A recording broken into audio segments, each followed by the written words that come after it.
Forget about here kudata kure who take over. It is all side shows. The midlets Kabao in Auxilia Mnangagwa want Emerson Jr. to take over from his senile end, now hard of hearing, despotic father.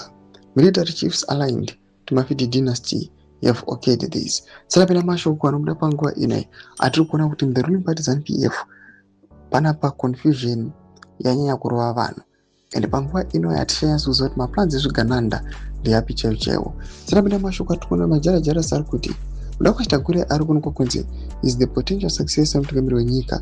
Panapa aruka yachiti. Yes, you can view that way. But from the Midlands, Akumana Varkuda, our Emerson Jr. don't subscribe or like on the bell icon. TV na pangwa ino majari jasamla cheating. Number 2. Common criminals around Mnangagwa and those powerful criminals who control him are well convinced that Mafidi dynasty is almost certain, and this is why they appear so comfortable and unmoved. Judging from the recent secret meeting, which was not secret, ED Jr. will certainly take over, though my two post and majara jara stupina ma comments anano komenda pa sort ma post ake ahita majara jara jamuru kuona banyoro bachiti.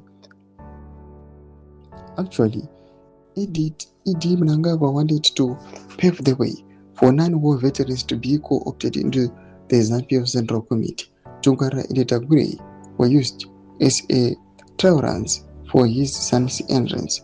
Wanopindawa achiti yowe tungita president anoda antrama mashwati ngati tita orepano anentambira achiti. It makes sense.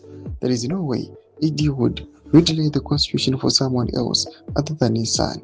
There are some who they want to eliminate first before all that comes to pass. Secondly, few chosen first in the military are given huge amount of money to pull that coup to success. Just risk kushanda issue. Doma developments are good. Pamsoro pe now it's zirukunu kokunzi tema amendments nenda hoze succession. Inakopensa kishemidu za furo ema tulipa msoro kuchitu kuichi. So subscribe or like, check out the bell icon.